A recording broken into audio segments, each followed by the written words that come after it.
Lauren appeared to have the perfect life, a loving boyfriend, a charming home, and a bright future, but behind closed doors, Dean was hiding a darkness so twisted. It would take 2 hours of unimaginable cruelty to send her from the bedroom to the emergency room. This is the shocking story of secrets, manipulation, and survival that left a community speechless and investigators horrified. What really happened that night, and why didn't anyone see it coming?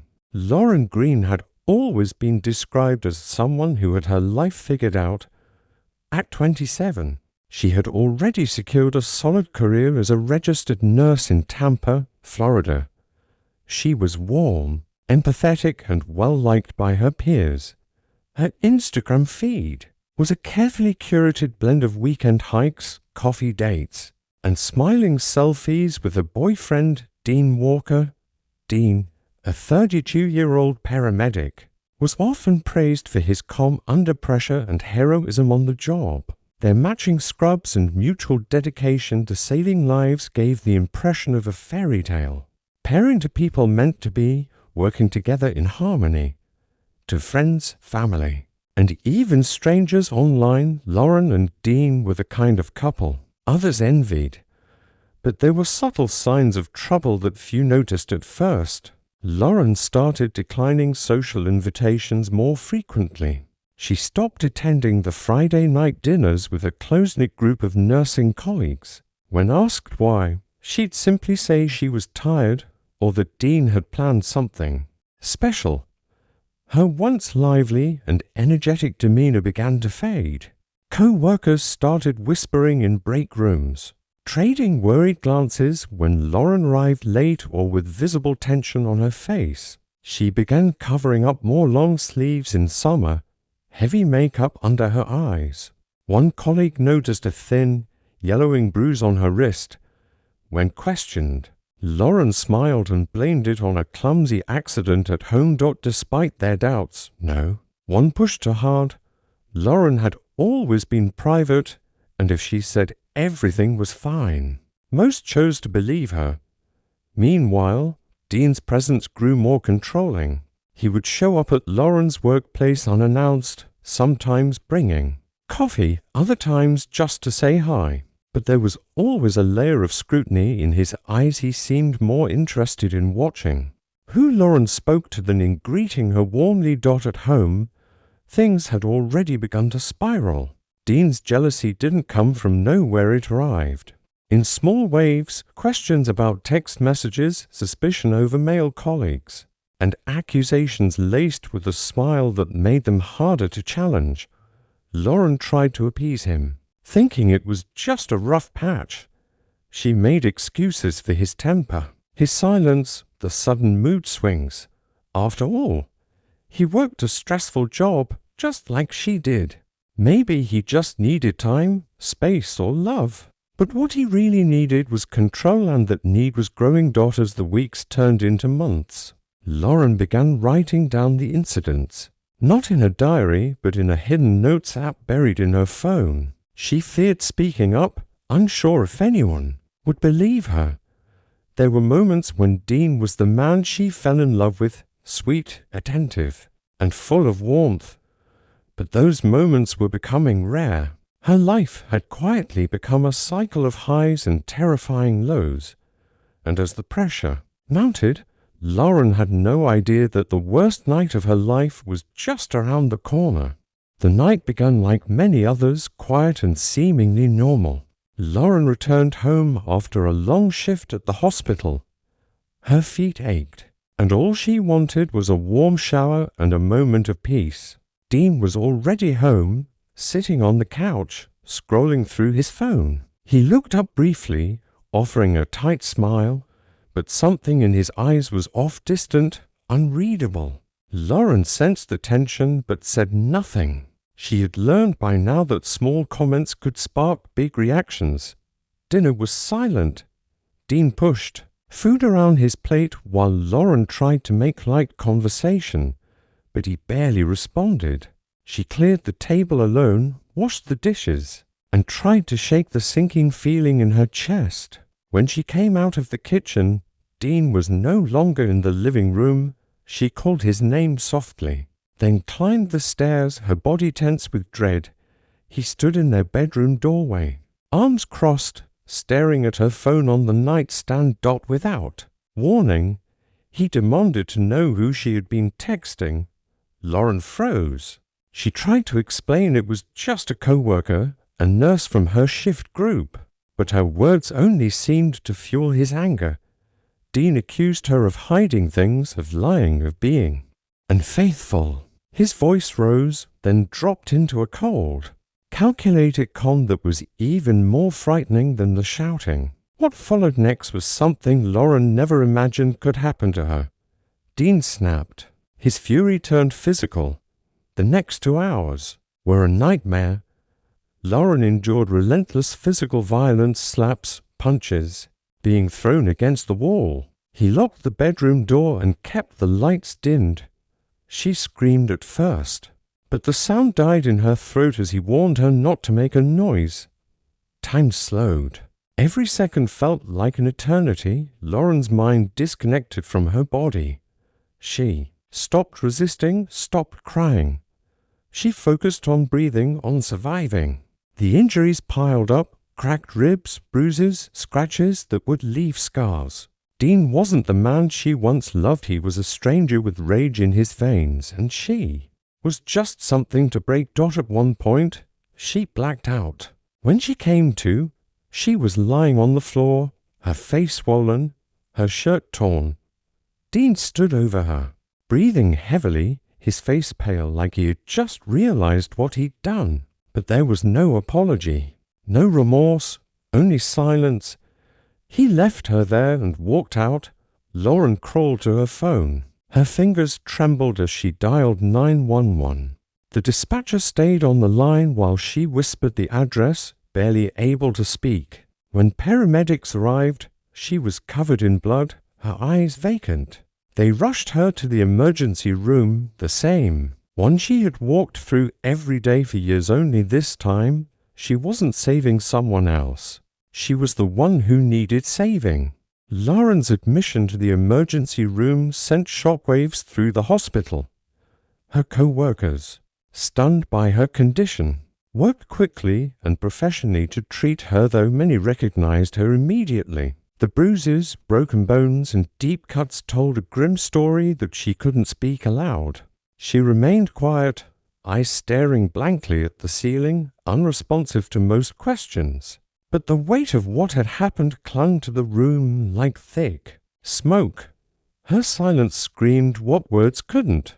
The police arrived shortly after the medical team stabilized her. A soft-spoken officer tried to take her statement, but Lauren could barely keep her eyes open. When asked if she felt safe going home, she gave the slightest shake of her head. A social worker was called in and a file was opened. Dean was now the subject of a domestic violence investigation. What investigators didn't expect, however, was the web of secrets that began unraveling as they dug deeper. When they ran Dean's name through the system, they found several disturbing complaints. None had ever led to charges, but a pattern was emerging. Former neighbors had filed noise complaints, and one ex-girlfriend had anonymously called a hotline years ago, describing similar behavior: controlling, violent outbursts, emotional blackmail. But no one had followed up, and she had eventually disappeared from records altogether. Lauren's parents were informed, and when they arrived at the hospital, their grief quickly turned into rage. They had always been uneasy around Dean, but they had never imagined it would go this far. Her father stayed by her side while her mother demanded justice from the detectives. They didn't want this to become another case. That slipped through the cracks. Meanwhile, Dean had vanished. When officers went to their home, he was gone. His phone had been turned off, and his car was missing. Surveillance footage from nearby cameras showed him leaving the neighborhood alone late at night. There was no sign of where he went. A statewide alert was issued. Police believed Dean was dangerous and on the run. Detectives began piecing together a timeline. interviewing neighbors and co-workers. What they discovered was chilling. In the weeks leading up to the attack, Dean had been withdrawing from everyone. He had quit his job abruptly, closed a joint savings account, and sold a few personal items online. It appeared he had been planning to disappear. But the most alarming discovery came from his laptop. When it was retrieved and analyzed, investigators found searches for how to leave the country without detection, how to destroy tracking devices, and a list of locations with no extradition treaties. There were even typed notes outlining escape, plans some dating back months. Lauren's case was now more than just a domestic violence investigation, it was a manhunt. The media picked up the story, and soon, news stations were broadcasting Dean's face across the country. Lauren, still recovering in the hospital, became the center of a high-profile case. She hadn't just survived a brutal attack, she had become the only witness to a suspect who had fooled everyone and was now determined not to be found. As the days passed, Dean's trail grew colder. Every lead police followed ended in disappointment. His phone remained off, his bank accounts untouched, and his vehicle hadn't been spotted on any traffic or surveillance cameras. It was as though he had evaporated. The FBI joined the investigation, widening the search radius and combing through every possible clue. But Dean had meticulously planned his disappearance. Lauren, slowly recovering, remained under medical observation. Her injuries were healing, but the emotional scars were far deeper. She spoke little, but when she did, it was to provide fragments of the days leading up to the attack. Her memories were broken, but she managed to piece together enough to help investigators understand how Dean had manipulated and isolated her. She explained how he'd been monitoring her messages, setting up hidden cameras in the house, and using emotional control to keep her compliant. The police realized she had been living under constant surveillance, and fear more a prisoner than a partner. Then came a break. A gas station clerk in a remote town 3 states away reported seeing someone who looked like Dean. Surveillance footage confirmed it. He had changed his appearance, shorter hair, dyed a different color, and grown a beard. He paid in cash and wore plain clothes, but his nervous behavior stood out. Authorities flooded the area, but by the time they arrived, Dean had already left. A few days later, another tip came from a motel worker who found a fake ID with Dean's face on it, but under a different name. The ID was left behind in a rush, suggesting Dean might have fled quickly after realizing someone recognized him inside the room. Investigators found a burner phone and a notebook filled with strange entries, paranoid thoughts, descriptions of cars he believed were following him, and maps with random places circled. It painted a picture of a man unraveling, possibly realizing his life on the run was not as easy as he had imagined. Lauren's story was now national news. Advocacy groups reached out to her family, offering support and protection. Her case became a symbol of the hidden horrors of domestic abuse. As reporters told her story, other survivors came forward, women who had dated Dean years ago, sharing eerily similar accounts of possessiveness, fear, and silent suffering. The FBI began to piece together a much larger portrait of a man who had been a predator long before Lauren ever met him. But even as the net closed in, Dean remained out of reach. Anonymous tips came in from all over the country, some genuine, others from people chasing rewards or playing games. The uncertainty was suffocating. Lauren couldn't sleep without a security guard nearby. Her parents took turns staying with her, and every knock on the door brought a spike of anxiety. Despite the media frenzy and expanding investigation, Dean still held power over her through fear, memory, and a chilling possibility that he might one day return. Weeks turned into months, and Dean remained a ghost. Despite the nationwide manhunt, he managed to stay hidden. leaving only faint traces behind an abandoned hoodie found near a train station, a blurry image on a security camera, an unconfirmed sighting in a small border town. Each clue reignited the public's interest, but none brought him any closer to capture. The FBI kept the case active, but the trail grew colder with each passing day. Meanwhile, Lauren struggled to rebuild her life. She had moved in with relatives, under a new identity, supported by a victim protection program. Physically, she was healing, but the emotional trauma lingered. Every sound in the night, every unexpected knock, sent waves of panic through her. Therapy sessions became part of her weekly routine, where she unpacked the weight of her fear, shame, and confusion. The world knew her story, but only she carried the burden of surviving it. Her case had sparked national debates about coercive control and the red flags of hidden abuse. Lawmakers began drafting new legislation inspired by her story. Survivors across the country shared their own experiences on social media, creating a wave of awareness that hadn't existed before. Though Lauren never sought to become a symbol, her name became synonymous with strength and survival. Then came an unexpected breakthrough. A remote cabin deep in the Appalachian Mountains was discovered by hikers. They had noticed the structure appeared lived in but abandoned recently. Inside, investigators found clear signs that someone had been staying there. Food, clothing, and personal belongings. Hidden beneath a loose floorboard was a wallet with a fake ID, but the photograph was unmistakably Dean.